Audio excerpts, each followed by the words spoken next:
It's your boy Ink. Welcome to our show. Because I'm doing well because I'm having a wonderful day. We just woke up. And perfect time for the come on. For the tournament. As always, we're last seconds, but it's okay. Cause I have a busy day. I have a really busy day.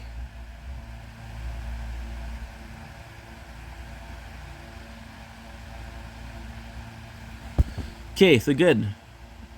So what's up with that? Shit.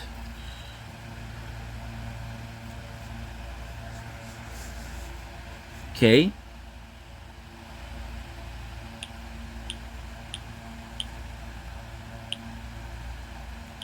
$43 we're good.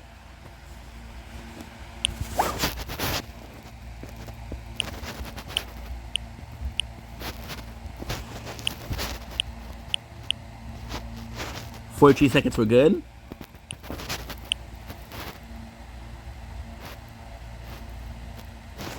Shit. Made a mistake.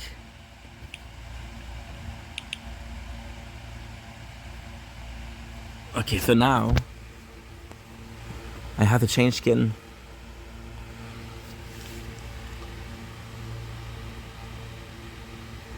Come on, dude.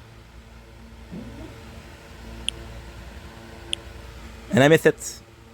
I missed it.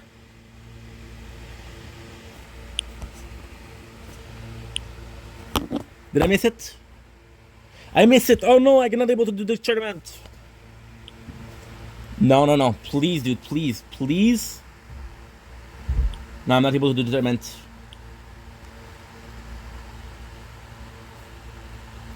I'm a dumbass.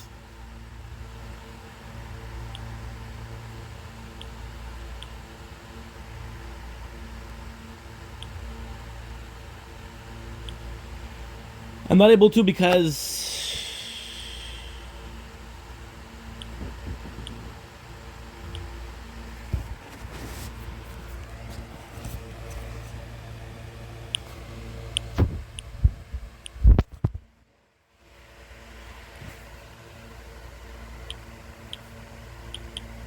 yep, we just quit.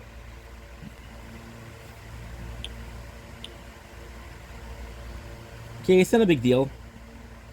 It's shitty, but it's not a big deal.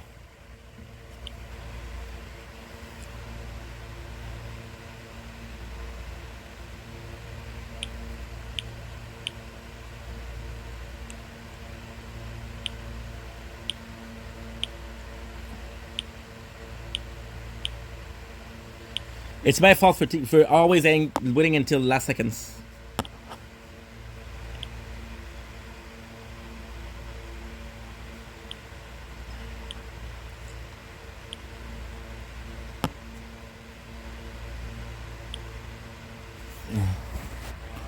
Doo-doo.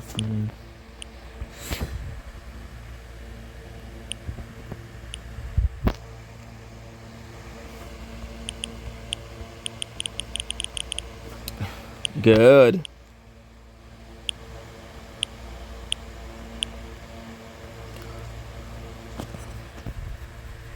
Today is Wednesday.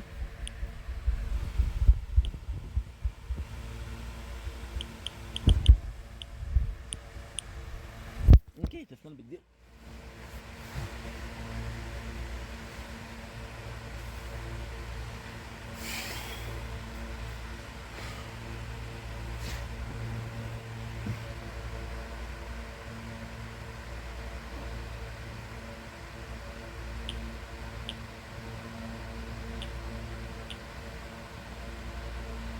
Okay.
Be mature.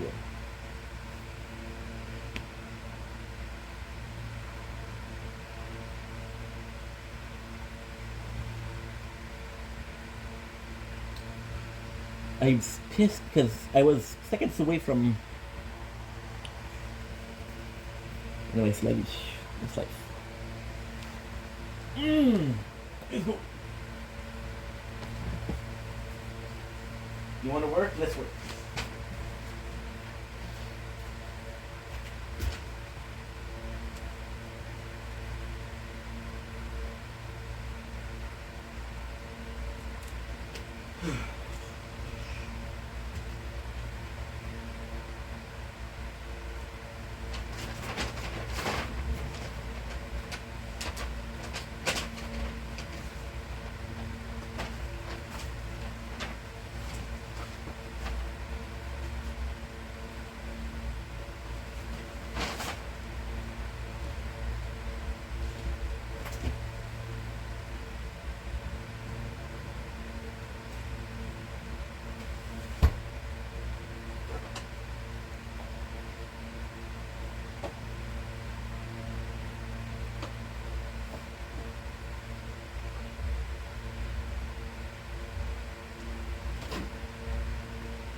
Oh.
Okay.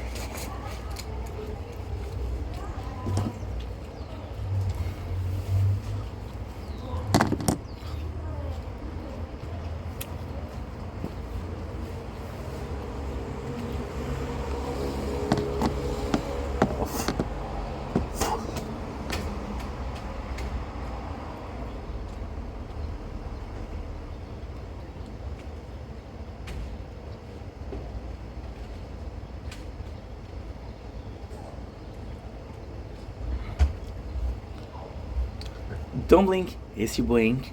Welcome to our show. Because they're having a wonderful day on this 9th June, 9 June, 5th June 2025. I am exhausted, but I want to make a couple of videos. So without further ado, we'll do it. I wanted to make a couple of videos. I want to upload a couple of videos. So we'll be working really hard at the behind the scene, and it'll be fucking fun to see. So without further ado, let's get into it.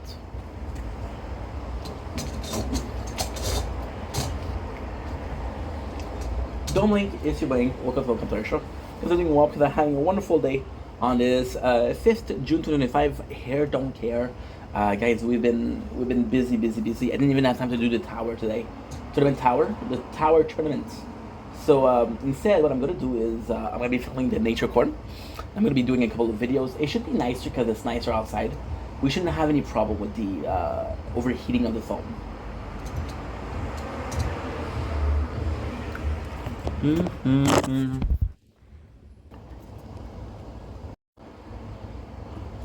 Don't blink, it's your blink. Welcome to our show.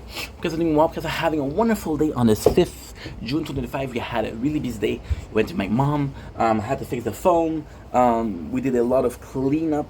So it was really nice. Now what we're gonna do is we're gonna do another video. We're gonna be talking about why Kenny versus Penny. So technically speaking, it's a video that I did already 3-4 times on why Kenny Hotz, which is Kenny versus Penny, was one of my role model. But since we're starting to restart recapping the show, I really wanted to once again tell you how much the show meant to me. Since it's pretty late, I had a rough day today. Went with my mom, went to give out some application, then went to see my mom. Then the phone got, again, I'm repeating myself, but the phone broke. I had to fix it, so I don't feel like making a TikTok live, so I'm going to be doing this. I'm going to be eating. It's going to be a mukbang. If you don't know what's a mukbang is a video where people talk and eat. Today we're having New York fries poutine. It is the queso nachos poutine. It is really, really nice. One of my favorites. What more Canadian poutine? You tell me. Maple syrup, possibly. Tim Horton, possibly. We have a little monster because it goes down the hatch. So without further ado, let's go. So first of all,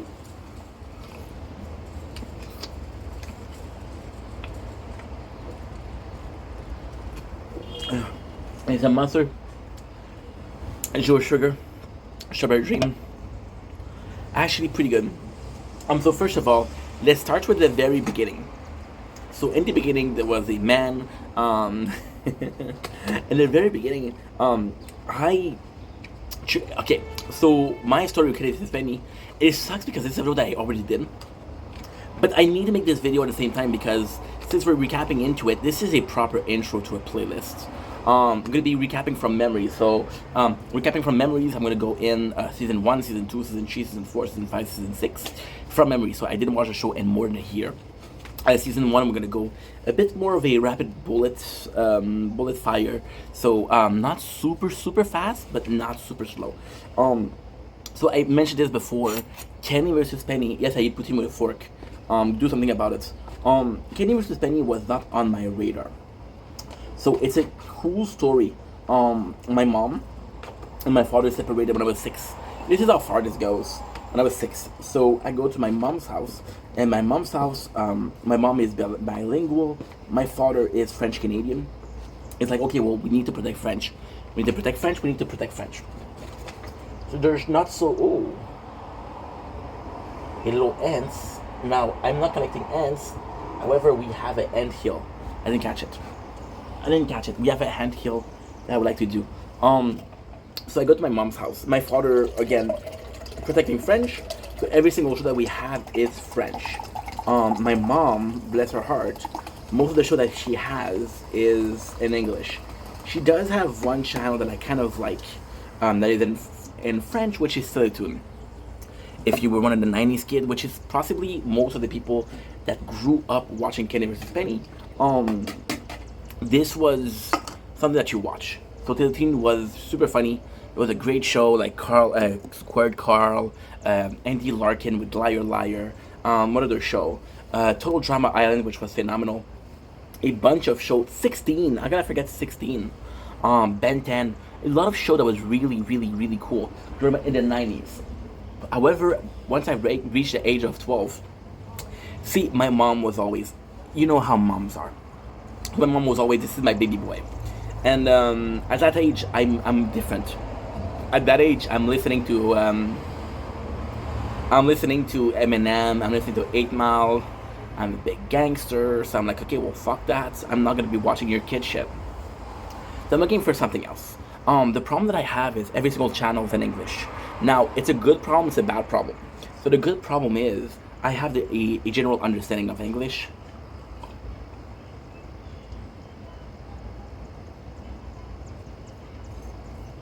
So even though I don't understand all of what's going on, I can understand the situation.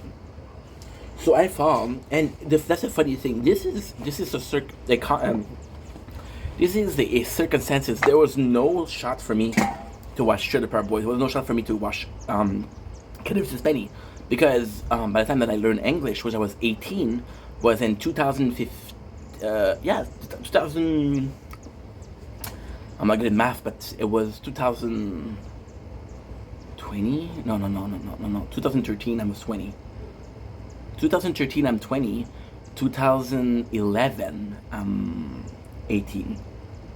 So by 2011, Trailer Park Boy is not going on anymore. Kenny versus Penny, I think, is still going on. So I live far. I usually live in DDO in Lachine, which is the city we're living in right now. That's what you're saying. Look at this, guys. There's a flock of geese coming in. It's actually quite cool. You gotta see it. Look at this. You saw it, huh? So then, we're going all the way to DDO.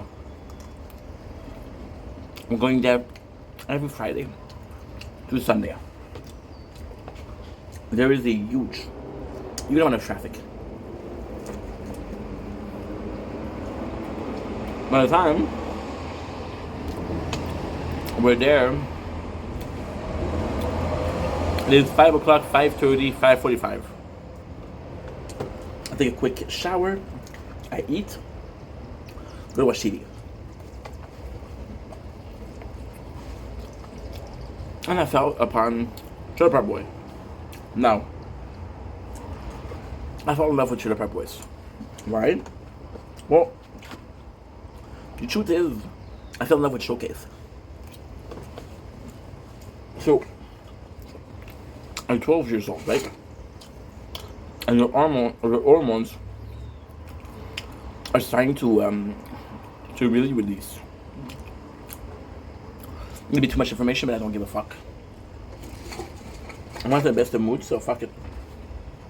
And your hormones are not in the best of, and you don't know how to control it. And my father, again, I'm spending 12 days at my father's house and 2 days at my mom's house.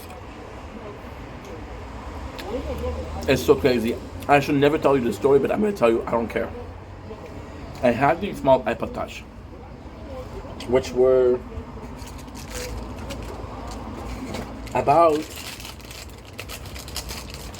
a bit smaller, a lot thinner. I had a couple of the porn picture on there. It was shitty, but it did the job. At my mom's house, I had Showcase. Every single Friday, Showcase would go off the air. I will do like a special Naughty Friday. Showcase was the shit. So then, you do this thing on Friday, and I watch it. And I'm so bored that I leave it on Showcase. I should hear Power Boys. No. Put it in my shoes. I don't speak English, I don't speak French. Well, I speak French, thank God. I don't speak French. I see Ricky and Julian swearing like fucking truckers. And I see Bubbles with his glasses talking funny. I was intrigued. Long story short, we spent 3 years watching Trailer Park Boys, not understanding one thing. Now, what happened is, Kenny versus Penny comes in.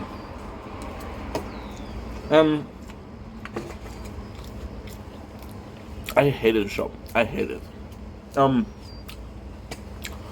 The first episode that I watched was First One to Get a Stain, which sucks. But ultimately speaking, I hated Kenny versus Penny because I would, like I said, every 2 weeks, I would go to my mom's house on Friday, right? So except for the summer, I would only get 2 episodes of Trailer Park Boys. That was my dose for 2 weeks. But then no, because Trailer Park Boys was a 6 to 7. It was 1 episode at 6 and 1 episode at 7. But then they changed it. They changed it to Trailer Park Boys 6 to 6:30, and Kenny vs. Penny, which was 7 o'clock. No, 6:30 to 7. So I hate it. And longer story shorter, years passes, and I still love Trailer Park Boys. We end up having, and this was late. I was 18 actually, because I was getting kicked out. We finally get the Wi-Fi. The first thing I do was, and this is, please trust me, this is entirely true. I know it's been almost 14 years, but this is still the case. I still remember. I go in and I watch Trailer Park Boys on YouTube, because back then YouTube didn't have as much copyrights. It was a lot better. So I watched season 1 to 7. When I'm done with Trailer Park Boys, I watch it again. Oh shit, it's too hot. Please tell me it's okay. So we're gonna be good with the temperature, we're not. So I go in once again, and I'm like, okay, well, fuck it, let's see what we can do.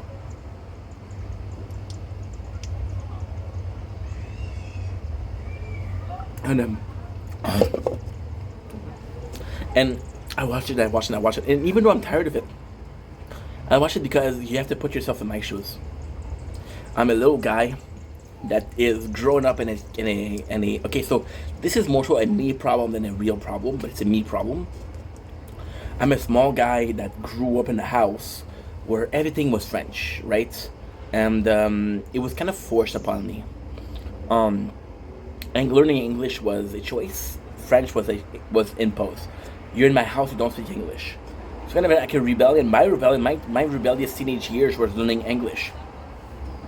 Like, fuck the system, fuck community, I'm gonna be speaking English. So I watched Trailer Park Boys. Now, what happened, which is the best thing ever, is that my algorithm is tailored for Trailer Park Boys. Then they start showing up Kenny vs. Penny.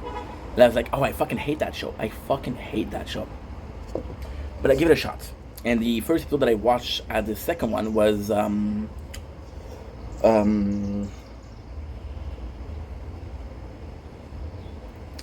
I think honestly it was the first one to get a boner loses. And I love that show so much because it was crazy. It felt, Kenny vs. Penny felt, we're gonna get more into it, but it felt like reality TV, which was insane. Right? So I watched one episode. The second one that I watched, I don't remember what it was, to be honest. And I watched a third one. I watched a fourth one.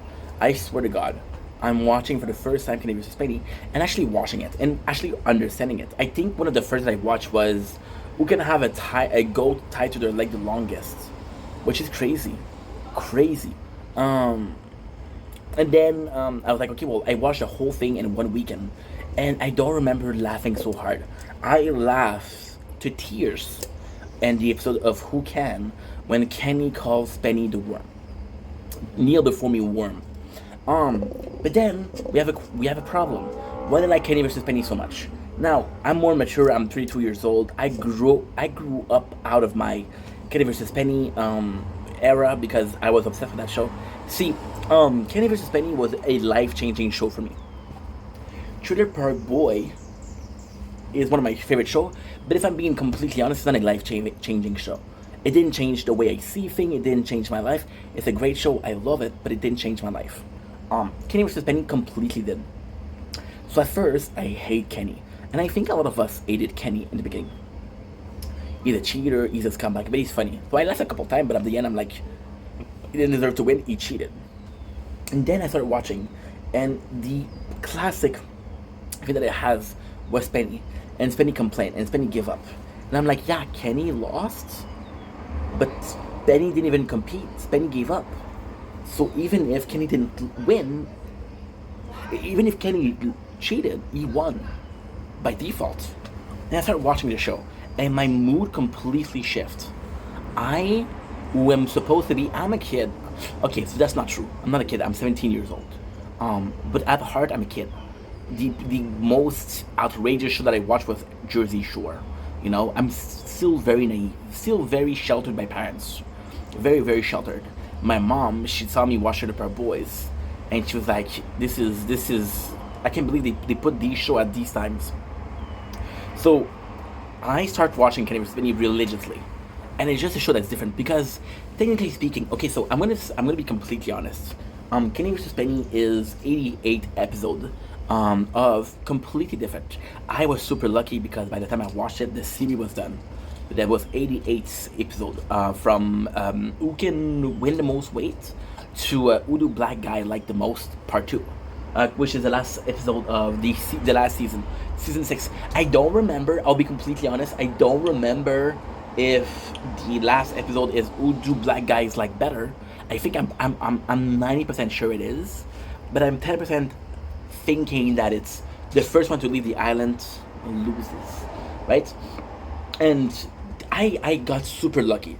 I got super lucky because I didn't watch season 1 right away, right? So I'll be completely honest. Kenny, Kenny. Well, I don't remember perfectly, but I don't think he put this season, or even then, because it wasn't a show with a narrative. Like even if I watch the show out of order, it doesn't really matter. Oh fuck, I messed up. So it doesn't really matter. So I'm like, okay, I'm gonna watch this episode. For example, title like who can touch the most breasts. I was like in love with that. Who could smoke more weed when weed was illegal? I was in love with that. But shows, and that was the beauty of Kenny vs. Penny. We'll get into that later on. But shows like the last episode that I watched, and this is a true story.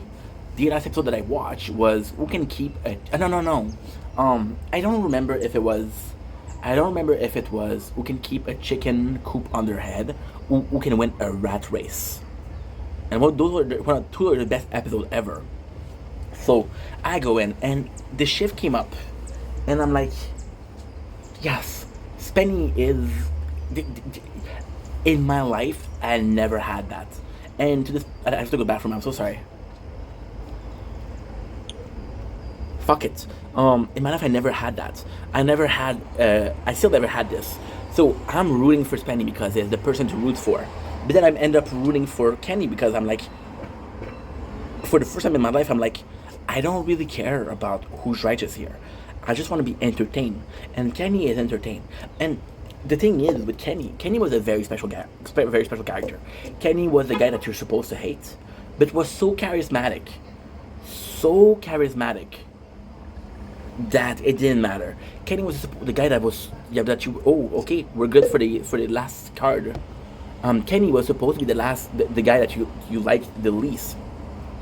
However, he was the most entertaining. You came back to watch the show, and before you realized that you were watching it for Kenny.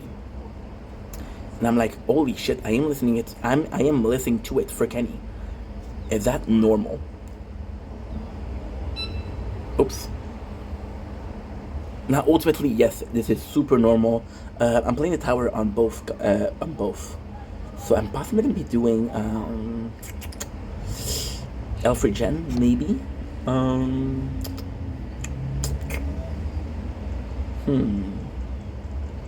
I would do Plasma Cannon. Like, Plasma Cannon sucks because it doesn't touch Elite. Let's do Recovery Package Chance. Now at the bathroom.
See, it was the first time where I stood for the bad guy. Kenny didn't feel like a bad guy. Penny did. And this was the weirdest thing. You see, Kenny vs. Penny is this magical show. This absolute magical show. Where you think you're going for the competition, but you're going for the people. Because at the end, it's two people competing. One of my favorite episodes is Who is the Better Soldier? And just the way Kenny acts in this one, it's crazy, but it gets into Penny's head. Or who can stay obese the longest? Again, it's a mind trick. And I learned so much from Kenny. See, and I'm not playing victim, I was the smallest kid in my class. I wasn't the smartest, I wasn't the strongest, I wasn't the most athletic. I was able to talk, I had a good mouth. But that was pretty much all I had for me. See, Kenny, this is crazy. I was living in so this is really bad. I was living in a house where it was too strict. And I was going to school, and I was not really picked on, but not really respected. I was, fuck. I was a nice kid. I was the quiet, not really, but I was the calm kid. Oh, well, how can I not be calm? I was fucking hooked on Concerta and Ritalin and ADHD medication. I was a kid where I was nice and I knew everybody. I would come into the corridor and I would know your name. People came up to me and say, hey, how are you? I was popular as fuck. But those weren't my friends. They were just people that wanted to be seen with me, or people that were just like, hey, I know this fucking guy. This guy is super popular and I know him. But nobody was my friend, right? And then with my parents, they were too strict. My mom was super mama bear, and I need to take care of you. My mom, she wanted to feed me until I was like 10, 12, which is crazy. My father, who was very strict, is like, my father is an extreme model of weird parenting. My father is the type. My father was very weird growing up, and he's the one that raised me 12 days out of 14. My father is the classical guy that's gonna say, hey, you fell. Here's why you fell. This is how you don't fail, right? You fall on the ground. Oh, you fell, get back up, right?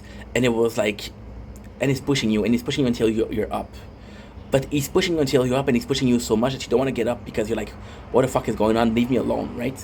And my father, also weird, because he would catch me doing some things.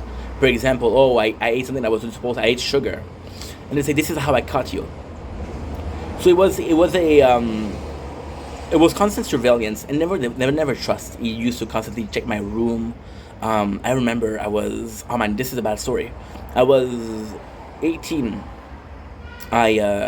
So I lived at at 18, my mom kicked me out. I lived with my mom for 4 months. She kicked me out. So I go back to my father's house. And at my father's house, at my mom's house, I spent 4 months eating whatever I wanted. Junk food. I gained a lot of weight. Because my mom, she's more easygoing, my father. And as long as I'm happy, she doesn't care if I'm fat. So then I come in, and my father's like, okay, well, you need to find a job, right? And I go in, and people, when I'm finding a job, they say, hey, you need to lose some weight. So long story short, I spent months in my apartment losing some weight. This is the best thing that ever happened to me. That period of time, those 7 months, I lost 50-something pounds. I was listening to YouTube. When I watched Kenny vs. Penny, it was during those 7 months. And I was just losing the weight. And I had a party that one night out of, so I spent 7 months in a room working out. I had a party one night out of 210 days. And they went to my room, and they went to make sure that I didn't hide shit. That was the house I grew up in, So I watched the Trailer Park Boys because the Trailer Park Boys didn't take shit from anybody and were able to say fuck off, right? And I think I found a charm in the boys telling people to fuck off and being kind of like their own bosses and having their own rule and marching to the beat of their own drum, if I had to recap it. So I fell in love with that. Kenny in my mind was the best thing, because Kenny wasn't the strongest. Kenny wasn't the smartest, wasn't the tallest, wasn't the strongest. He had a brain, and he was deviant. Kenny was the first person to teach me one of the best lessons in life, and this lesson in life still holds clear to this day. It's not about. I wanna verbalize it my way, but I also want to verbalize it in Kenny's way. Um, the important lesson that Kenny taught me. That's actually a really good question. If I had to only take one, that's a really good question. Holy shit! I would say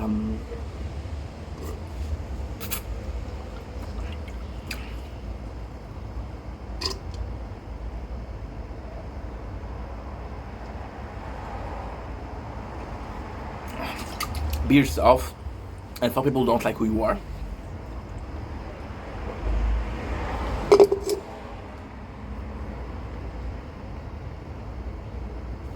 Um, Kenny became a god for me.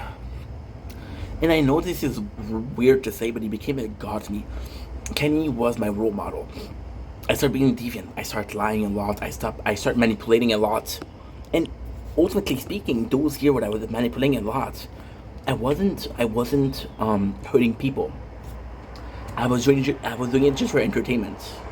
I was telling white lies. I was manipulating into saying, like, um for example, those two people at work, they fought, and I was like, oh, you should confront her. You shouldn't allow people to talk to you like that. So I started manipulating people, and then I was playing with people's emotion, right? And again, most people were not smart enough to understand what I was doing, but some people caught on. But I guess I did it for a while, and it turned out really bad. But Kenny was a literal god. He came out with Triumph of the Will, which was phenomenal. He came up with his podcast. I would listen to religiously. I'm telling you, I was listening if there was 24 hours a day, and I was being awake for 15, with either Kenny Haas or Kenny versus Betty. And it was always about getting my way. And it was about getting my way, but being conscious of, like, per example, right? Per example, uh,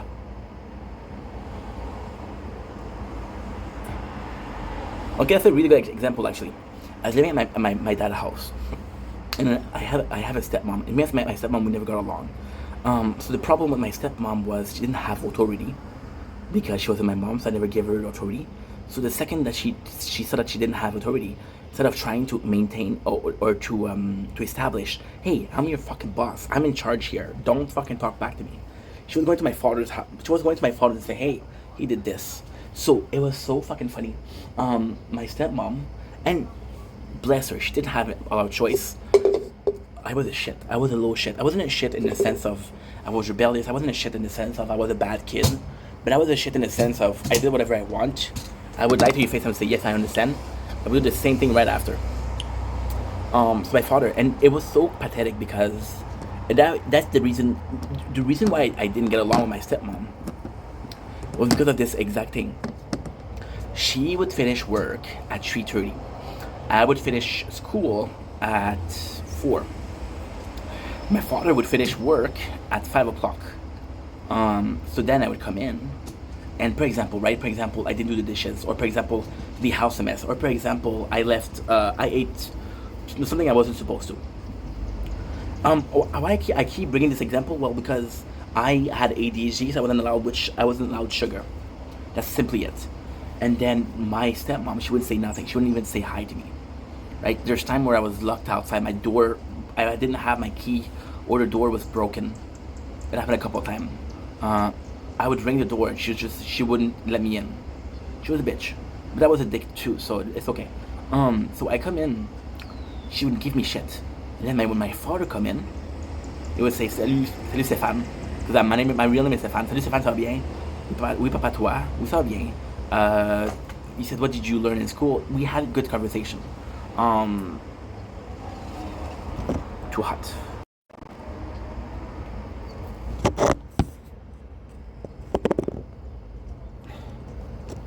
Can't believe this is too hot. Can't believe this is what. Can't believe this is too hot.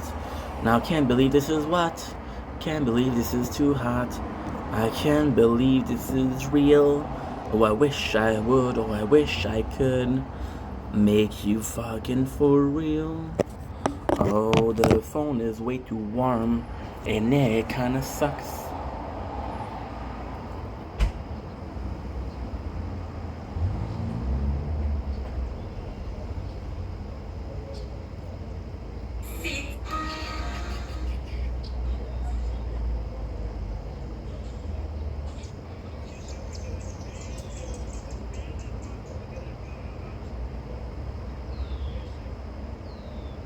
Not with a lot of enjoyment, but that's okay.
Nope.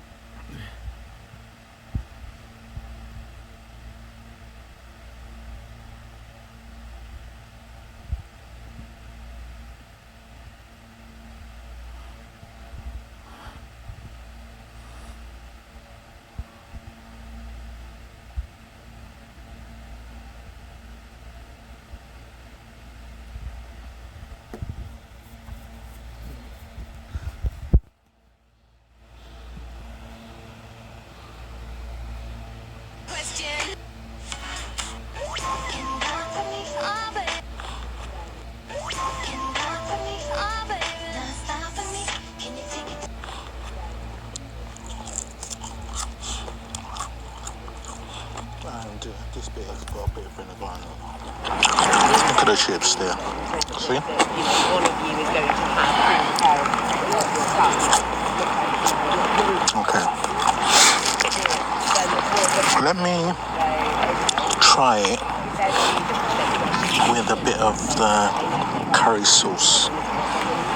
See what it's like. Okay, that's a... Look at that. That's very kind of like thick.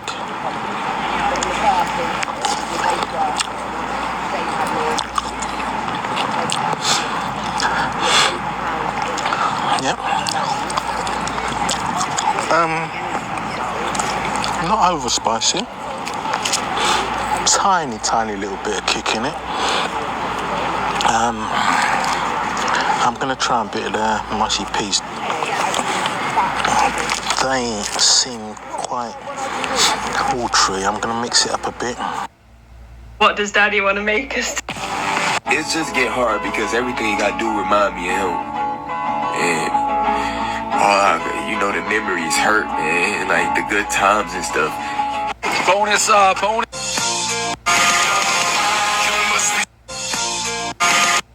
to Rap. So what if you can see she's touching his chest? Let me tell you something, dog. I fuck with StarCraft. Wait, you play games? No, I fuck with StarCraft, dog. No, I play the fuck. Wait, you game? I'm like Gold League, dog, Diamond League. I'm not like. Let me tell you something, dog. I fuck with StarCraft. Wait, you play games? No, Hey, salut, ça va?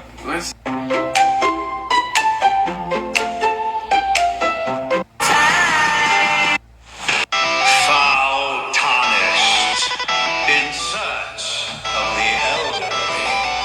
Emboldened by the flame of ambition.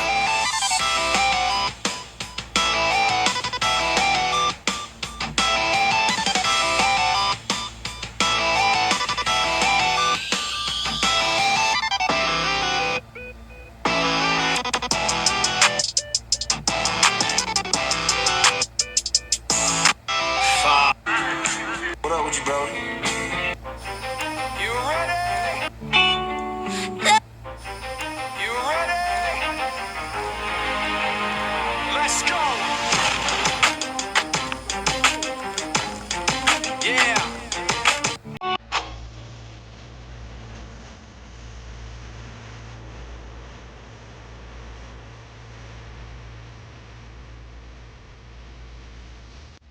Find something you can hold on. Okay, good.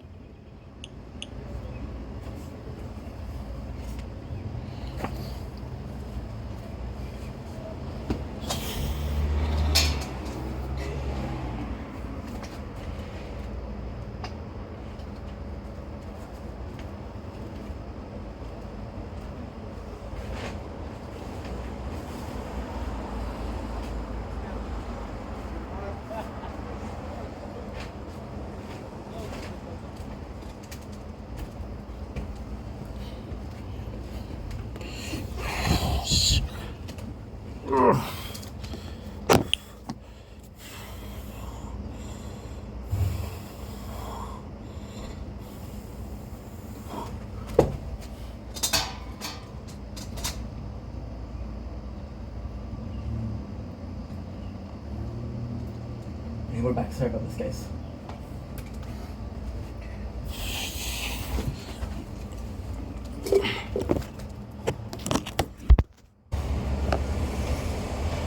Dumpling Kissy Wang, welcome to part 2 of Waikane versus Penny. I am so sorry. We have a problem where the weather is too warm. So what I like to do is I create content a lot, right? Creating content for a couple of years. I like to have different playthroughs. So right now we have 3 playthroughs of the same game. And it does heat up the phone. The weather outside is really warm, so it did overheat, which is normal. Like I was saying, my father and I would have good conversation, and he would talk to me. He would come to my room to talk to me and say, "Hey, how was your day?" and shit like that. And then she would talk to him, and then he was mad at me. So I knew she talked, and I was like, "If you have something to say, why don't you tell me? Why did you go to my father's house?" Now, the truth is, my father told her, "Hey, I'm raising him, so don't get involved." That I didn't know. But long story short, I would stay in my room, right? And I don't even know where I was going with that. But Kenny versus Penny, it was such a bad environment. I was like, I'm not gonna get away with my strength. And Kenny, I was looking for a lesson he taught me, and now I had time to relax and think about it. And if Kenny taught me something, is survive. See, I was worshiping Kenny because it was so smart, but he was willing to go at places where nobody else went. One of my favorite episodes ever is "Who Can Catch a Bigger Fish?" One of the last episodes that I watched. And I got lucky because in the order that I watched them, it made sense. Why is that such a good episode? Because in this episode, he basically tell Spenny, "Hey, I'm gonna cheat, no matter what, I'm gonna cheat." And Spenny's like, "If you tell me you're gonna cheat, you're not gonna cheat." but he did cheat, and that was just the mind power that he had on him. Now, at the end of the show, the season 6 possibly is one of the weakest. They got kind of lazy, but it was such a show. And then that's on Kenny. But why did I like Kenny versus Penny? Is once again, you start to watch the show because it's just so freaking good. It's just, how can I even put this in word? It's just something that never should have happened. The word that they use the faggot, they use retarded. There's a lot of racial joke. There's a lot of anti-Semitism joke. It's something that it shouldn't happen. It really shouldn't happen, you know? And it was a show, like Trailer Park Boys, they were talking about growing weed. But back when weed was illegal. So it just places show that never should have happened. Like Kenny giving acid to Penny. Never should have happened. Never should have happened on TV, but this is recorded on TV. One of my favorite moments. And also, Kenny and this eternal knowledge that he bestowed upon me taught me something very important. And there's more that I want to actually, because to this day I'm a fan of Kenny. I'm not a fan of Kenny as much as I used to be for simple reason. We'll get into it after that. But for now, there's moments like, for example, right, who does she like the most? So technically, they have this date. They're supposed to date the same girl. Kenny takes a girl and it's like, yo, you're not even gonna date the girl. You have no chance. However, when he does date the girl, he's actually really treating her nice, and he's really nice to her, and he's really trying to seduce her. First of all, or another episode where he's like, who does old lady like more? Who do old people like more? So they got 3 old Jewish lady, and you see Kenny going to his mom and asking for help, but you also see Kenny hiring an actor which has Down syndrome. So, and the fact that he has a Down syndrome brother is like he has victory. But how he treat the Down syndrome brother, he treat him so nicely that he treat him so nicely that you're like, okay, well, I don't really give a fuck what happened, right? Because he was so nice to the guy, and the humiliation that Penny did were always weird. So, for example, right? For example, places that Kenny went too far. I would say who can win a 10-mile race, but like his mother is dead, right? But at the same time, you didn't see Kenny vs. Penny. I believe was a bit scripted. The show that I watched lately, I watched Who's the Better Rapper. This is clearly scripted, but it doesn't make sense. So, for example, it's Penny, and this is I think who's going to win the 10-mile race is the picture perfect episode for Kenny vs. Penny. You got Kenny who pretend like his mom is dead, so he cannot run. He has a funeral because Penny goes to the funeral. Kenny starts the race and actually race, right? But you have an episode where who's the strongest? Kenny has a younger sister called Miriam. Kenny has 2 siblings. He has his older brother and his younger sister Miriam. Kenny and I forgot his brother name. Ronnie Hotz. It's Safi Hotz. It is Ronnie Hotz. It is Kenny Hotz and his I just said her name. Fucking Miriam Hotz. And we have Spinny. Spinny only has his mom, which is Corinne Nolan Rice.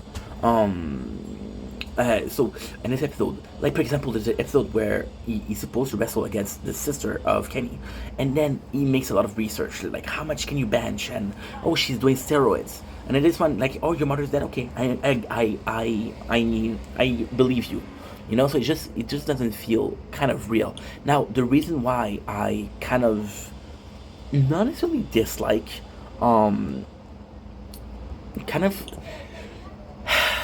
the reason why I'm not as worshipy towards the queen with sword. The reason why I'm not as worshipy with Kenny is actually really simple.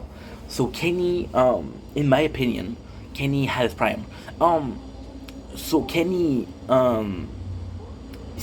Kenny was okay with being a villain. There's clips of him. Kenny was fucking doing Adolf Hitler impression. You know, which is fucked up no matter how you look at it. Kenny was doing some red carpet and he was pants down. Look at my boxers. He didn't care. Kenny came out and said, oh, well, I regret what I did back then. There's some action that I wouldn't have done today. And I'm like, dude, your whole purpose is the show. Your whole purpose was, I want to win, I want to win, I want to win. And the beauty of the show is that the beauty of the show is for Spenny, the winner of the competition is who wins the competition, and for Kenny, the winner doesn't do the humiliation. So you know that's the mentality. Kenny came out and said he was regretting what he did back then. Also, Kenny is in a really, really weird place where he's super successful. He has a couple of business. He has a couple. Yes, he's a father.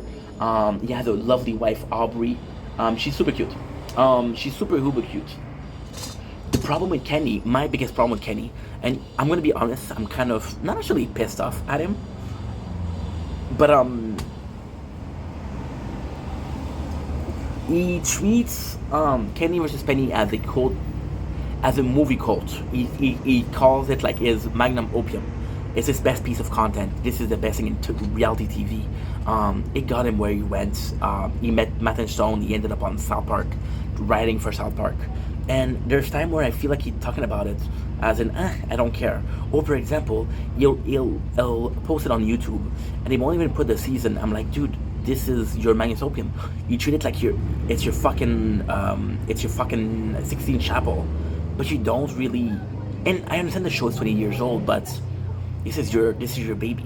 You know, when you, and I don't want him to die, but when you want him, when Kenny's gonna be dead, what happened to Kenny versus Penny is gonna be different. But as for now, yes, protected because it's his baby. And whatever he talks about it's like, oh my god, nothing is like this. This is the best show. And Kenny is very narcissistic, which fine. I don't mind. I don't think it matters. But he's very narcissistic in a way where this is what made you famous. Don't you want to protect it? Don't you want to? I feel like there's this disconnection, right? There's this connection. Lately, I haven't heard Kenny talk about Silence of the Will in such a long time. And I know this is nitpicky, and I know it's fucking stupid because who am I to say, oh, I don't like this character, I don't like this guy. I do like Kenny, but Kenny is a person I worshipped. It's so funny because Kenny had a fascination for cults, and if there was a cult of Kenny, I would have been in it for sure. But it was the entire discography of Kenny. The entire discography of Kenny in the sense of I watched the Papal Chase, which I thought was phenomenal. The Papal Chase was how far can you go with just sheer will? How far can you go with just a dream? Papal Chase felt to me like we're gonna go there and we're gonna do something. It's about seeing the Pope. That's the only thing. And Kenny as a Jew, seeing the Pope was really something. He disguised himself into Satan. It's really weird. You don't watch Papal Chase because it's good. You don't watch Papal Chase because you want to see Kenny meet the Pope. You watch Papal Chase because you see a young Kenny with a dream. One of my favorite pieces from Kenny vs. Penny is Pitch, which is the movie they did. Pitch is a brilliant piece of cinematic. I should be doing a review of Pitch. Because I'll do another video, I'll do a review of Pitch. Okay, so this is pretty much it. So now we're going to be starting with this. Fuck it, let's do it here. Who gives a shit? Anyway, Pitch, in my opinion, is the best kind of content there is. It's Kenny and Spenny. They both have this dream of making it big, right? And they have this dream, and they have the script. And it's how to sell your script. And now, the cool thing that they did is they film people and giving their script. So they kind of put pressure on them, like, yo, people know that you got the clip. If this is a good movie, people will know that you fumble. And they put people in the corner, and it's just about the dream. And it's just about Kenny trying to sell the script, Spenny trying to sell the script. It's about moving. It's about having no fucking money. It's about Kenny having his girlfriend over, and they're young, they're living the dream. One of my favorite moments in the Pitch is they come in and like, okay, well, there's this. And this is a brilliant movie because you know some of the script, but you don't know everything. So you come in and you're like, okay, well, guess what? We have this script to sell. Let's sell it. And then there's this. I'm not gonna tell you what. I don't even remember what. But there's this really positive thing that happened. And then you see them running on the beach and smiling and laughing, and it just feels like a victory. Pitch isn't about a script. Pitch isn't about two broke dude. It's about two broke dude with a fucking dream, and the dream is Pitch. I'm pitching you a script, but I'm pitching you my dream. Give me my chance. Give me my opportunity. That is pretty much it. Anyway, we're gonna start with the with the review. That is pretty much it. Super excited. Yeah, fucking let's go.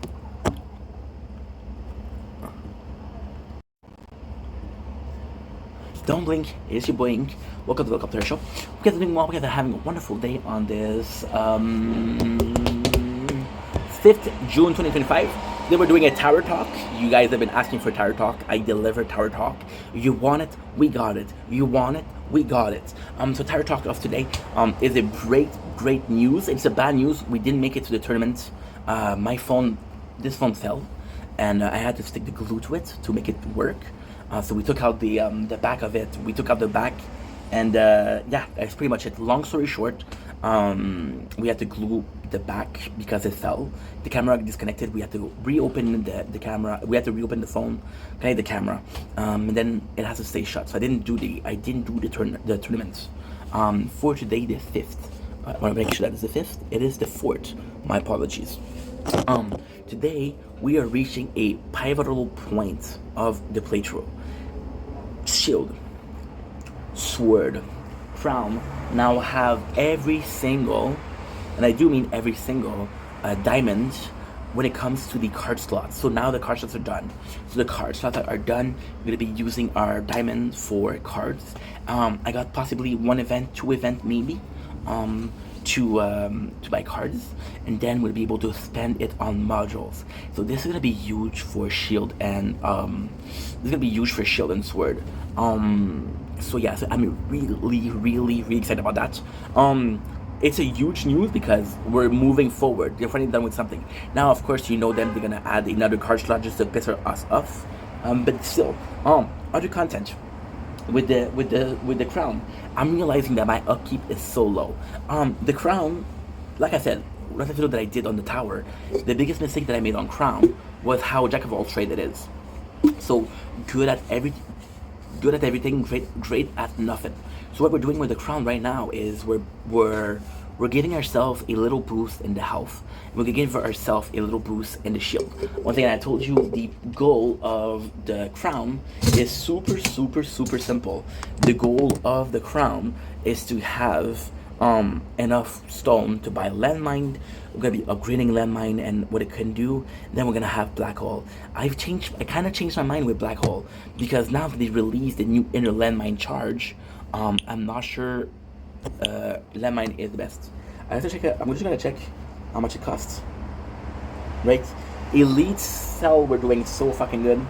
So yeah, so I might just be doing that. Again, in the 12 we're gonna be spending on Power Stone. I've decided what I'm gonna do for Power Stone, and I would like your opinion, of course. So look at this ultimate weapon, inner landmine jump. It's 700. Inner landmine chrono jump. When an enemy is hit by inner landmine, the charge of the inner landmine is boosted by this lap time the number of times the enemy has hit inner landmine. Damn, that's pretty good. That is pretty freaking good. So with this, with chrono field would be amazing. The shield is gonna be poison swamp. I want more radius. And I want more chance to open because of the stun. If it can stun, even if it's a couple seconds, it will give me enough time to have a black hole or to have chrono field. So I think it's good. Now, ultimately, the shield would have every single thing would point into either inner landmine or black hole. They're both my most used ultimate weapon. They're both my most upgraded ultimate weapon. Crown. Crown is special because Crown, Smart Missile is actually pretty good. I'm gonna check out what is now great. Like, they're all pretty freaking good. I would go possibly with a new one. What I would do is either a 4th spotlight, really put the spotlight, or I would buy another ultimate weapon. So the thing with ultimate weapon is I could have the ultimate weapon, all of it. What I would also freaking adore is that I think, and that was kind of the goal, the perspective from the beginning, I could be upgrading some ultimate weapon, but I really think I'm going to buy one. There is a very simple reason as to why. I only have to buy one more ultimate weapon, and then we're going to have the perk, which is random ultimate weapon, and the only random is going to be the last one. So now I'm going to be in measure to have every single ultimate weapon, and it would be good for now. So that's Crown. That's Crown. First word for shield is gonna be Poison Swamp, like I said. For sword now, sword is a bit more complex. Sword is a lot more complex. A part of me wants to upgrade, really wants to upgrade Smart Missile. Smart Missile as to why. Smart Missile are really good. First of all, Smart Missile are also they're gonna have a huge radius. It is, the stronger I am, this sword is the strongest picture that I have.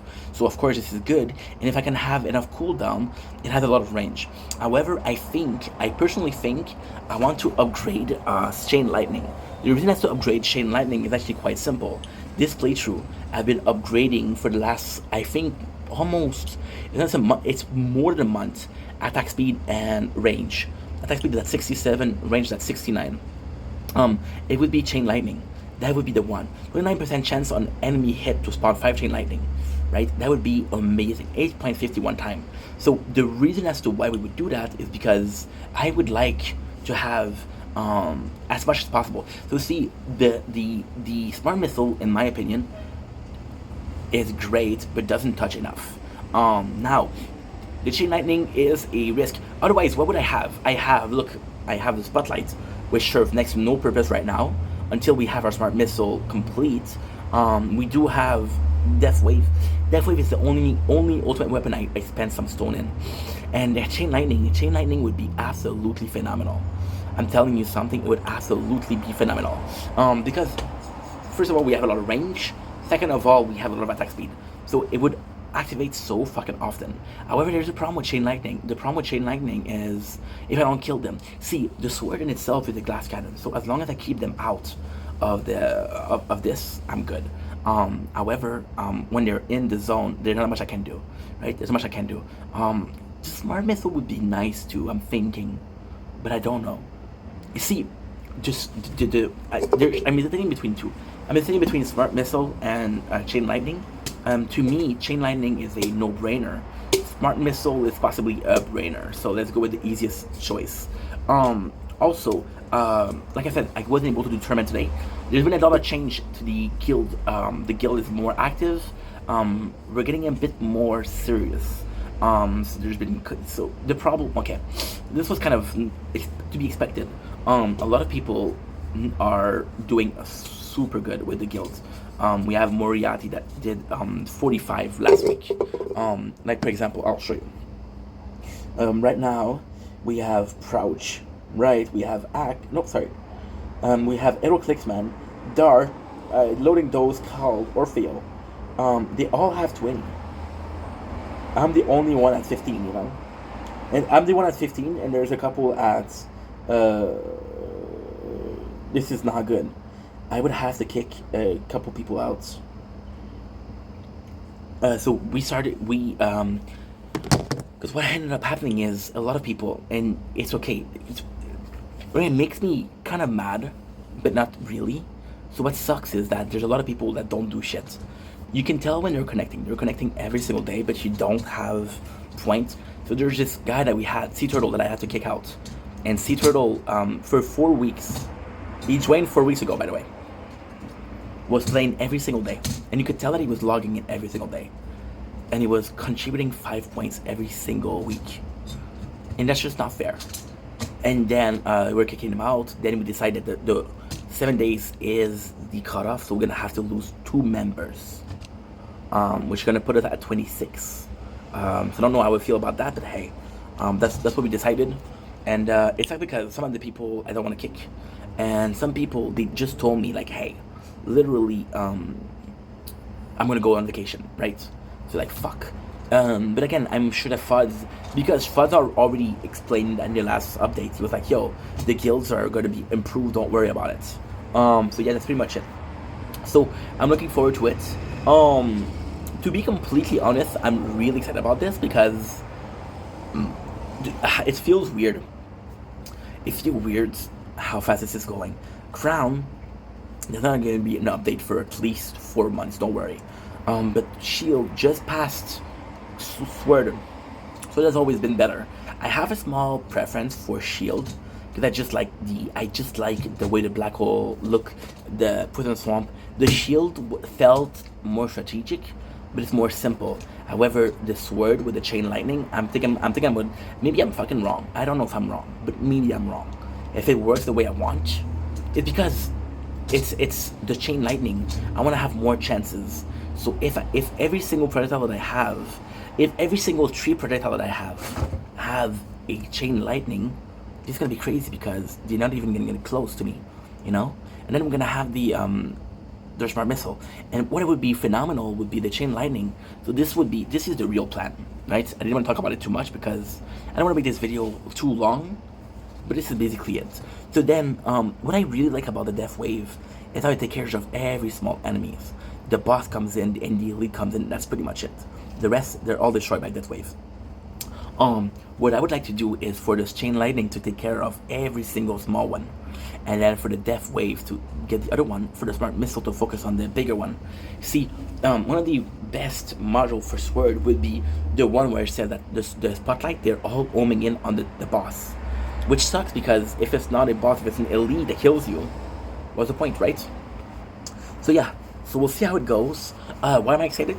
Because sword might be stronger than shield, and it's back to balance. But then again, shield is it's complex. Shield isn't supposed to be strong. It's supposed to resist. It's not supposed to be strong, and it is strong. But at the same time, it gets so much better, so much better. Once I'm done upgrading the Poison Swamp, I'm gonna go to Chrono Field. Chrono Field, I've been checking it, and although it would be more effective if there wasn't Dark Hole, what can I do? Because Chrono Field would take the whole map before they even go into the Black Hole. And this would be constant Black Hole. So even though my Black Hole isn't there, Chrono Field will slow them down. That is pretty much it, you know? Anyway, long story short, this is it. Love you guys. Take it easy. Peace.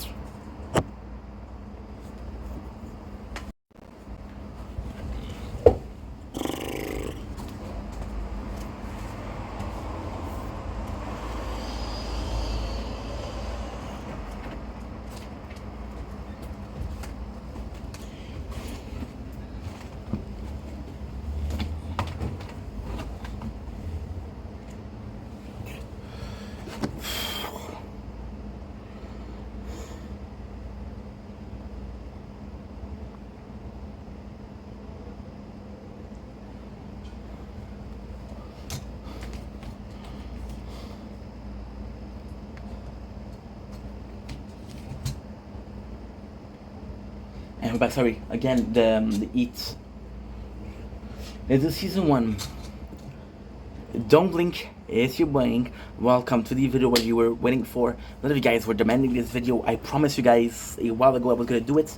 Today's finally the day. Today we're doing a review, a by memory review of of Kenny vs. Penny. As I told you guys, I know the show by heart, so this is gonna be extremely simple for me. We're starting with season 1. Now, here's the thing, okay? I'll be very honest. This is not the way to start it, but I don't give a fuck. We're recapping and reviewing. So what I'm gonna do is every single episode, we'll talk about the episode, my favorite moments, how it went. Do the whole recap, symbolize, and do a couple minutes. Now, here's the thing. Season 1 has 26 episodes. Season 2 has 6 episodes. So season 1, we're gonna be doing a rapid fire. So it's gonna be a couple minutes per episode versus season 2 where I'm gonna take my time, and ultimately speaking, you're gonna be able to tell how much I like the episode by how much I talk about it. If I talk a lot about it, I liked it. If I don't talk a lot about it, I didn't like it.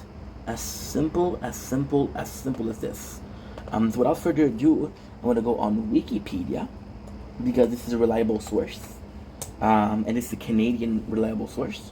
And we're gonna go on Kenny versus they're not even Penny there. Versus Sammy. Kenny versus Penny wiki. There you go. Kenny versus Penny, you got the show. This is extremely perfect. Extremely perfect. Now, before we start, I feel like there's 2 things we have to talk about. I'm gonna be cheating. So by cheating, I mean very, very simple. It's not gonna be a big cheat. I know the episode by heart. I am gonna refer to the Wikipedia page for the title of the show. The title of the show is gonna be super simple. I also will be referring to this. So if you go on YouTube, right, Kenny, it's not his fault, but the show was taken off YouTube so often that he stopped giving a fuck. He stopped putting the season. He stopped putting the name of the show. He just put in a small name. So what you're gonna do? You're gonna go on YouTube and you're gonna go Kenny vs. Penny season 1. There's gonna be all key VS episodes in one place. The channel, shout out, and you're gonna have season 1, which is 9 hours. Season 2, which is 4 hours 56. Season 3, 4 hours 52. Season 4, 340. Season 5, 341. Season 6, 6 hours. So pretty simple, yeah. Sounds good. Sounds great. So I'm gonna be using these 2 tools. So it's not a blind review, but it is a blind review. Now, people will say, bro, when's the last time that you watched the show? I watched the show. So it's kind of funny. The last time I watched a show, this is crazy. I watched a show and I know it so much that I went on YouTube and I found an audio only version of this. I found an audio only version of this, and it was black screen, so we just went in. And I watched them, and then I did a review. So now we're gonna be checking. Before we start, you know what? We're on Wikipedia. Let's fucking go. Kenny vs. Penny is a Canadian reality comedy television series starring Kenny Haas, Spencer Rice. When they face against each other in competition, the loser each perform an humiliation, usually selected by the winner. Alton Rice recreated the theory in addition to serving as a producer. It was typically shot in their hometown of Toronto, based mostly out of the house they share. The pilot was filmed in Los Angeles. Yes, because they went to LA to shoot for pitch. There's this, but there's also the fact that what do I want to say?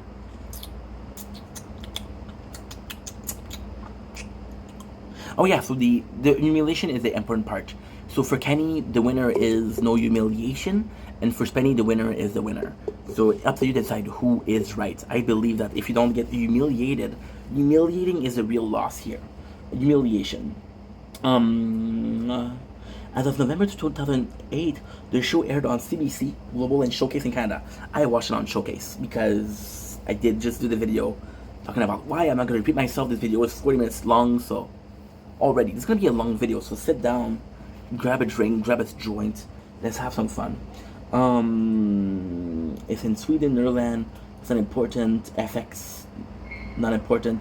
Sweden was nominated. Okay, this is not important. Okay, well, kind of important because this is how far the series went. The series was nominated for the Canadian Comedy Award in 2010, 2011, and for Germany Award in 2005, 2006, 2008. The Best Canadian Comedy Series and received a Rose d'Or nomination in Switzerland. Best International Comedy Series. It was huge in Germany, and Germany was huge. And the show was on several replica of its format, including family-friendly French-Canadian version called Frank vs. Gerard. I used to watch that shit. What got me into Kenny vs. Penny was Frank vs. Gerard on VRAG TV. Adam Spencer in the United Kingdom, Juan and Roman in Colombia, Alton vs. Simon in Germany, Katja vs. Bridget, Dennis vs. Valerio in Ireland. So the funniest thing is, if you watch the podcast, he talk about how Colombia was crazy. Colombia, the audition to find her Kenny vs. Penny, it was really cool. But you see, as a trick, they directed the show. They were involved in the other. They were involved. Now, after a couple of years, it was revealed that Kenny was a lot more involved with the production, was a lot more involved with the behind-the-scene process of it than Spenny. But hey, we're also playing the towers. That's why you're seeing me push a lot. I'm gonna wait until the fucking motorcycle go. The motorcycle, I love you, but not this one because it's being loud. Now I'm trying to film. Oh, he's just chilling. Okay, that's cool. Very nice, thank you. So premises. There's 86 episodes. I said 89, but I didn't say 86. Premise. Kenneth, Kenny, Joel, and Spencer are two childhood best friends who compete against each other in a series of competition. The loser. Good job, small penis. The loser of each competition must suffer an humiliation chosen by the winner. The show comedy depended on the polarizing personality of Austin Rice, particularly extroverted and neurotic. I like that they say extroverted as a positive and neurotic as a negative for Spencer. Fuck you, Spencer. Oh, I'm a Kenny fan, by the way. Before we even start, I'm a Kenny fan. Fuck you, Spencer. Austin embraced devious tactics. The show and often cheated, found loophole in the rules of competition, and intimidated Rice with insults, elaborate scheme, and manipulation. Contrast, Rice rarely cheated and tried to compete honestly. He felt he could retain something in TV, promote awareness of social or political issues. I don't care. Common strategy used common Rice. Holy shit, there's a lot of it. There's a lot of it. You know what? That could be a nice intro. Let's read the showcase. Let's read that, right? And then we'll start with the season. We'll do another video. You guys don't mind, right? Common strategy used by Austin Rice. Rules. Repeating trend in the show progress without cheating is tolerated as long as the person is not caught. Eventually becoming an unspoken rule, much of the chagrin of Spenny. Yeah, because Spenny not being involved in the production, right? As we just mentioned, Kenny was cheating, and he was editing the tape. So if Spenny wanted to see the tape, he edited them out. Part of the drama involved the multiple instances in which Kenny and Spenny argue about what the nature of the show should actually be. Spenny has argued that the point of the competition is to find out who is the better man, and that while Kenny at times managed to genuinely outsmart Spenny, the moment in which he goes for the line rule the purpose of the show. On the other hand, Kenny holds less value in the sanctity of his competition, really saying that the reason they compete is to humiliate each other. So the purpose of the show was the real thing. It's like, what are we doing a show for competition, or are we doing a show to humiliate if we lose? Ultimately, it becomes clear that the perspective of the nature of the show should be motivated by creating a playing field that is biased towards collective strength. The only approach that's problem solving is to think outside of the box, a clever workaround, I love that, thus causing him to prefer rules that are minimal and vague. On the other hand, prefer rules that are concrete, and to employ admirable if reductive strategy. Okay, a bit of kissing ass of Spenny.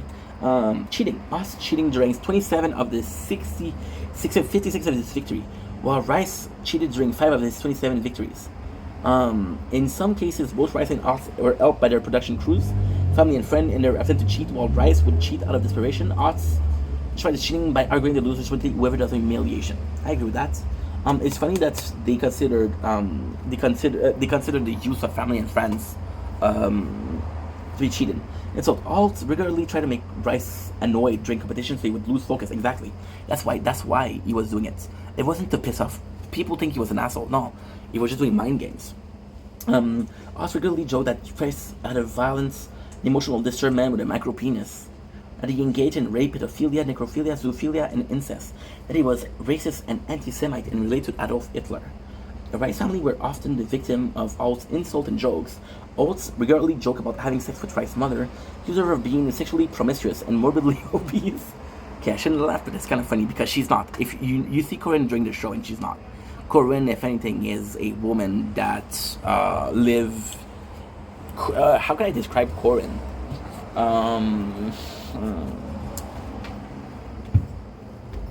I think Corinne. It's okay. So now this is gonna be a bit psychological. It's hard to talk about Corinne because Corinne is often portrayed by Spenny and by Kenny. Kenny treats her like a whore, and Spenny said that she's a saint. So you have two unreliable narrators. Do I think she's a whore? No. Do I think she's a saint? No. I think she's a person that has certain version of respect, of priorities at least. But ultimately speaking, I think that Corinne is more so. How can I say that without being impolite or an asshole? I think that Corinne. The reason why we're talking about that is because it does play in the game. So, for example, with Kenny, Safi, she's rough, she's strict, but she's also like a really good person. And Kenny is a really good person. Miriam, she's the younger sister who constantly being bullied. So it's amazing. Miriam, so it's most likely how they treat Kenny, or how did she treat Penny? Miriam is the younger sister. I love Miriam. She's super cool. Miriam is the younger sister who was constantly bullied by Kenny and by Ronnie, but more so by Kenny. And she grew up understanding. She grew up and she understood that Kenny was just trying to be like a typical brother, and he was trying to prepare her. And when shit hits the fan, Kenny is the first one to have her back. You know, you have Ronnie. Ronnie is, and that's a really sad story. So the father of Kenny, Jack Otts, died really young. Well, no, that's not true. Okay, so Jack had Kenny when he was very old. So Jack died when Kenny was still young. Miriam was younger, I think. I don't remember what. I remember Miriam being very young. So then, because the man of the house was gone and Safi had to take care of the 3 kids, Ronnie came out and he was going to school. He was trying to be a doctor. So Ronnie is the classical older brother that has to solve shit because nobody else would solve shit. So think about Big Bang Theory, Georgie Cooper, the brother of Sheldon, or think about anything at all. So yeah, so this is pretty sad. Corinne, okay, I think that's it. Okay, perfect. I'm gonna put it like that. I believe Corinne is extremely worried about how she looks, but not really worried about what she does. So, for example, in episode 3 of season 1, Spencer say, "Hey, Ma, I'm thinking about cheating." Well, what would you say? She said, "Well, I'm not okay with cheating, but he cheated every single competition, so you're kind of justified to do it." Yeah. So she's more. I don't know. Corinne's a hard character because we know so little of her, and it's kind of sad because when Kenny had the contract for Kenny vs. Penny, he was very, very happy, and he shared with his family. His family were involved. There's so many competition, and it doesn't seem like it. There's so many competition when there's Miriam. There's so many competition where there's Safi.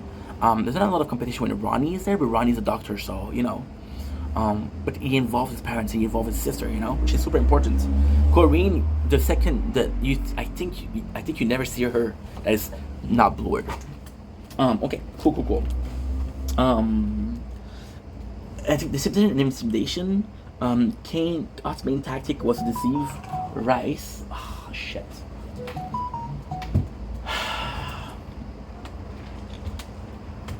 The girl I have a crush on is texting me.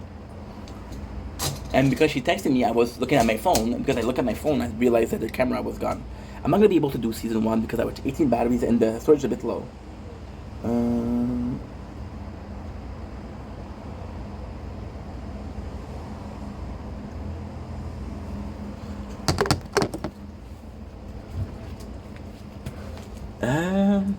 Okay, so which one here? So I can't tell you about what it's saying because this is much later, and this is completely it's completely spoiler. They talk about the AIDS and they talk about the LSD. Sometimes invented comedic characters in dressing costumes to entertain the viewer and crew, while antagonizing Rice. As example, Rice as Silencio. See, this is. I don't know how I feel about that because Kenny making characters, yes, is to entertain the crew. But if you look at I was talking about the 10 Mile Race. The 10 Mile Race is a episode that is good, but when you hear the main thing is Kenny pretend like his mother's dead. You hear Penny talking about how when he was younger his mom used to bend him because he was so flexible. Nobody gives a shit, you know. Sometimes invented comedic, okay. Where Joey jumpsuit and Lucha Libre style mask and who can stay blind for the longest. One of my favorites. Season 1 is weird because season 1 is boring. Season 1 is more classical TV. But there are some golden nuggets. Silencio is one of them. Rice often lost competition because his paranoia made him sabotage his own effort. And who can kiss more women? Yes. Okay, so this I cannot say. Who can blow the biggest fart? I cannot say. Also, did not know, okay. Also, the chili, okay. Okay, I cannot talk about this. I cannot talk about that. But basically, it is true. Like, for example, there's a competition where Kenny, he pretends like he's not going to compete. And because he's not going to compete, Penny doesn't want to win because of the other one surrender. He wants to win because he fought. So then he showed with the competition. Involvement of the production crew. I feel like it's more so Kenny in this one because ultimately speaking, the only one that gave a shit about Penny was, well, that's not true. The only one that gave a shit about Penny was possibly Brian.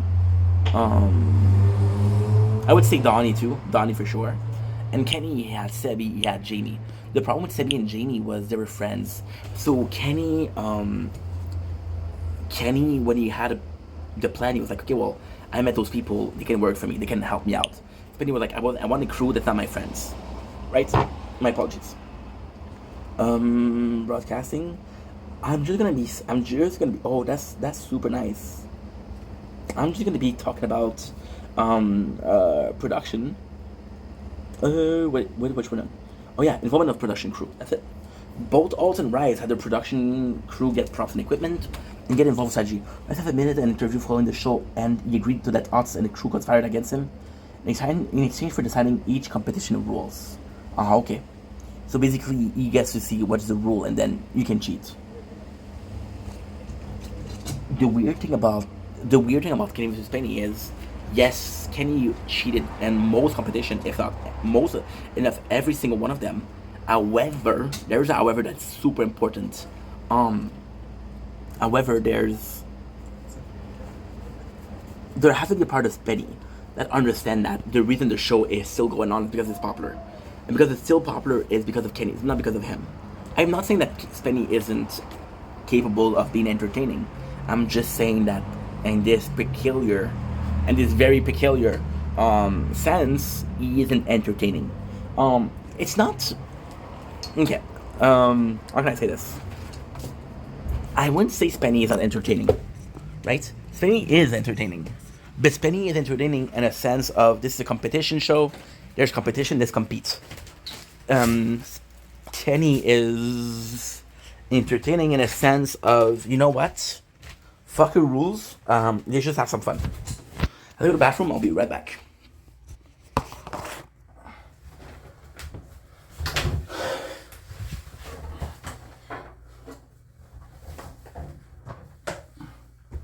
We're not friends.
Spicy food kills me.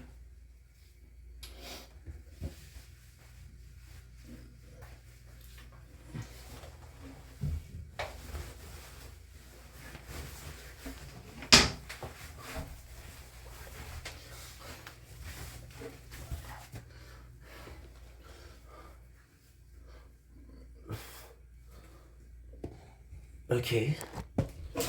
Pimple check time.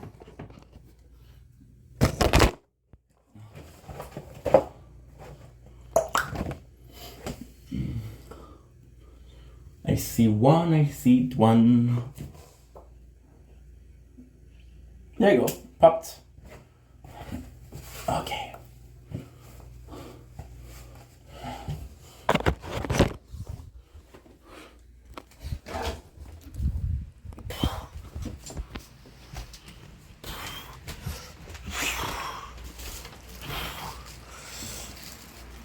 My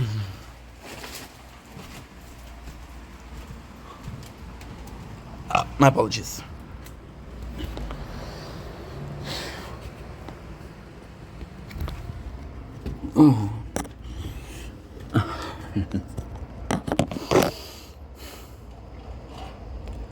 Sorry about this. I had to go bathroom. It was an emergency. I'm going to be finishing this video really soon because my batteries are low and I'm tired, so I'm going to go sleep. So yeah. Okay. Production. We were where? Okay. Soundman Brandon Michie is in unit coordinator Jamie Tierney. With a production crew member who helped us, Michie used his skill as a pianist. I like Brandon a lot. Using a saxophone player to compose songs for us. My favorite moments with Brandon is possibly writing the song of "Don't Forget the Children," which is who can have the better concert. He was often an active participant in us band, and who can wear the gorilla suit the longest. And Safi wore gorilla costume to confuse Rice. Oh, that's a spoiler, sorry. But it's only season 6, which I'm not going to do before. I might be doing the whole show tomorrow. I don't know. Basically relied on his unit coordinator, Donnie Rose, to help brainstorm strategy, stop us from cheating, and or foil us attempt to make Rice lose. Us fired Rose after 2 seasons because he felt he was giving too much help to Rice. That's not true. Spencer, well, okay, so it's complex. Spencer fired Donnie, right? But it's not clear if it was because if it was because Kenny told him to, or it's because he decided to. During the first one, yeah, I gotta talk about that. Rice also had production assistant Brian Pico, and he considered Kevin Morgan. Right? Okay, so Rice, Brian Pico, which was a friend of Kenny. Oh, for fuck's sakes.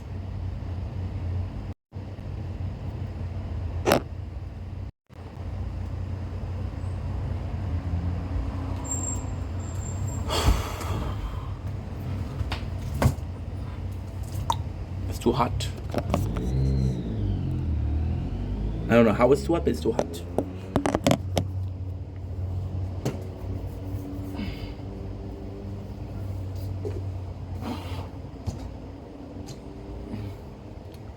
Faulty equipment. It's okay. I got how many percent batteries left?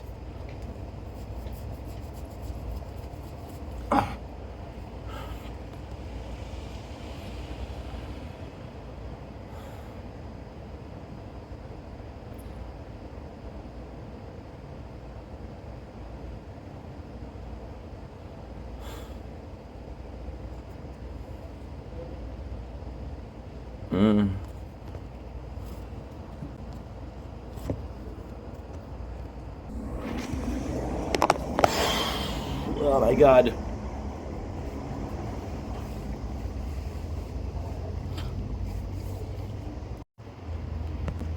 Oh my god, I'm so sorry guys. Fuck.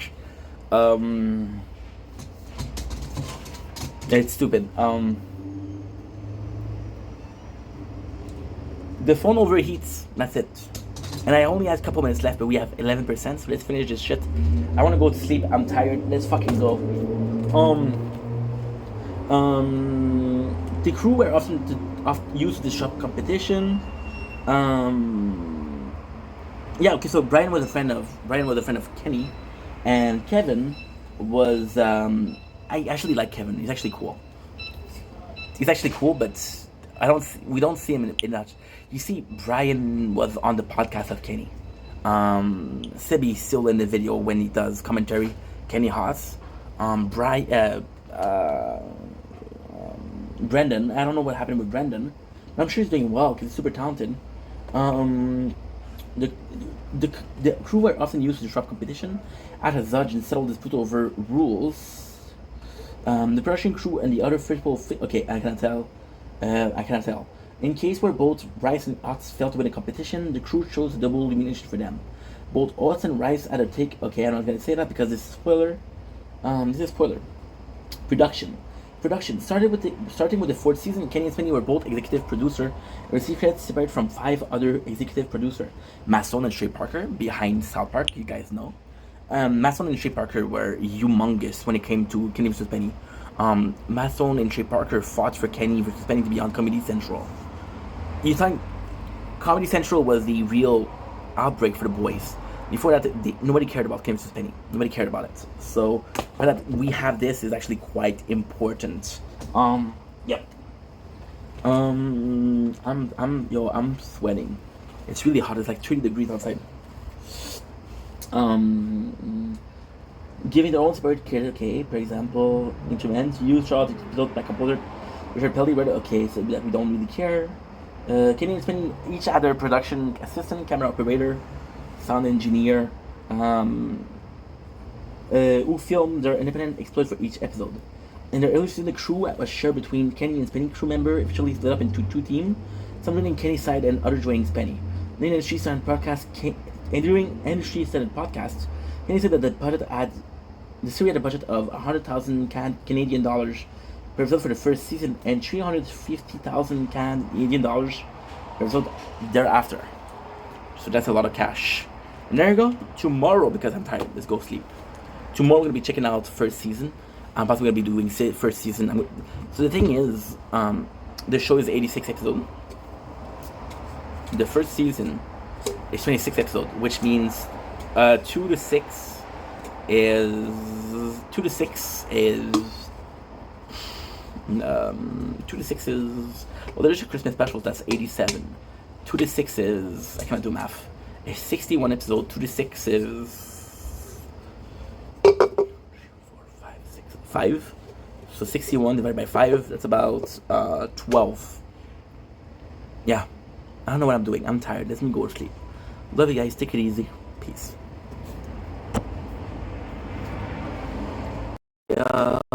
When September ends.